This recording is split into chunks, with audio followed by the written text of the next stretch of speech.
मैं इमरान खान साहब की बहनों को भी एक पैगाम देता हूँ। मेरी आप बड़ी बहनें हैं, मेरे लीडर की बहनें हैं। मैं इमरान खान साहब को इस मुल्क का सच्चा सुच्चा अमानतदार लीडर मानता हूँ, बददियानत नहीं मानता हूँ। इमरान खान साहब ने इस मुल्क की नाइंसाफ़ी, बेअदली, करप्शन और बददियानती की सियासत को अपनी 22 साल जिद्दोजहद से जनाजा गाह तक पहुँचा दिया था। किस्मत ने साथ नहीं दिया या किस्मत मेहरबान हो गई, इमरान खान पर मेहरबान हो गई कि उसको एक आजमाइश से, जो कि अल्लाह रब्बुल आलमीन की सुन्नत है कि वो नबियों को भी, अपने वलियों को भी, हर नेक बंदे को वो आजमाता ज़रूर है। उसने नबी भी आजमाए हैं। ये इमरान खान साहब पर एक आजमाइश है, अल्लाह की तरफ से हम इसको समझेंगे।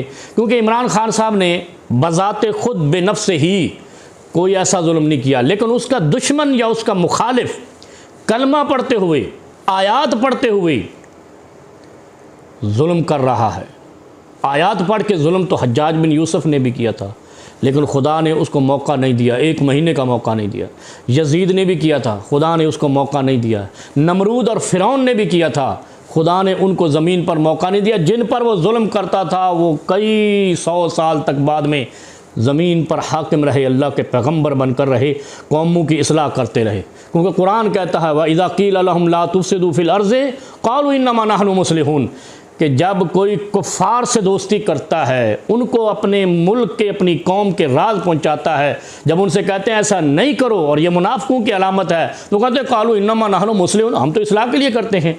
यानी जो रसूलुल्लाह सल्लल्लाहु अलैहि वसल्लम और उसके साथियों की अमानतों को जाकर कुफ़ार को और दुश्मनों को बताते थे। जैसे हम ट्रे में मादनियात पेश करते हैं, हम इसराइल में इसराइली जर्नैल की फ़ोर्स के अंदर, डायरेक्शन के अंदर हम अपनी फ़ौज भेजेंगे ताकि हमास को गैर मुसल्लह करे या गज़ा के अंदर अमन कायम करे। ये अमन एक ड्रामा है, कोई नो एनी अमन।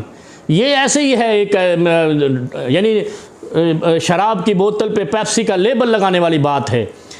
वहाँ पर फ़ौज भेज, यानी हम इमरान खान के खौफ से उन को यार बना रहे हैं जिनके बारे में अल्लाह ने कुरान में उतारा था कि ये मुनाफिक हैं, ये असल फसाद फिल अर्ज़ बर्पा करने वाले हैं। इमरान खान साहब की बहनों से मैं अर्ज़ करता हूँ, मादियत के साथ साथ रूहानियत का भी सहारा लें, अल्लाह से लौ लगाएँ। अल्लाह रब्बुल आलमीन ने मूसा अलैहिस्सलाम को फ़िरौन के जबर से, सिर्फ मूसा अलैहिस्सलाम को नहीं, उनको मारने वालों उनकी कौम को भी बचाया था। सालेह अलैहिस्सलाम की कौम को भी बचाया था। यूनुस अलैहिस्सलाम को मछली के पेट से बाहर निकाला था। यूसुफ अलैहिस्सलाम पर लगाने वाली, इल्ज़ाम लगाने वाली ने भी मुकदमा यूसुफ अलैहिस्सलाम पर किया था, लेकिन खुदा ने यूसुफ अलैहिस्सलाम को तख्त मिस्र दे दिया था और नामुराद कर दिए थे। कुएं में फेंकने वाले 11 भाइयों को भी नामुराद किया था और यूसुफ अलैहिस्सलाम के दरबार में भिखारी बनाकर खड़ा कर दिया था।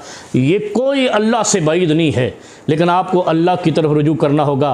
खुद को इस कदर वलीउल्लाह या ऐसा न करें, बल्कि आप अल्लाह के दीन के अंदर जाकर दीन वालों से कुछ सीखें, ऐसी चीज़ सीखें कि अल्लाह रब्बुल आलमीन आपकी इल्तिजा को सुने।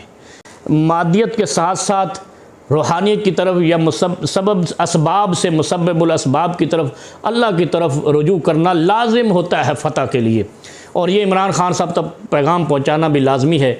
इंशाअल्लाह अल्लाह रब्बुल आलमीन ये दुखों को तोड़ेगा और ज़ालिमों को नेस्तो नाबूद करेगा। उसकी वजह यह है कि इस वक्त इमरान का दुश्मन, खान का दुश्मन तकब्बुर, गुरूर और नखुवत में ला यफ़क़हून शैया, कोई चीज़ समझने को तैयार नहीं है। फिर अल्लाह के घर में कोई ऐसी चीज़ पोशीदा नहीं है कि अल्लाह रब्बुल आलमीन कहते हैं मा कान व मा यकून, जो नहीं था वो भी हो जाता है। अल्लाह की ज़ात पे यकीन रखना चाहिए, अल्लाह रब्बुल आलमीन कामयाबी देगा।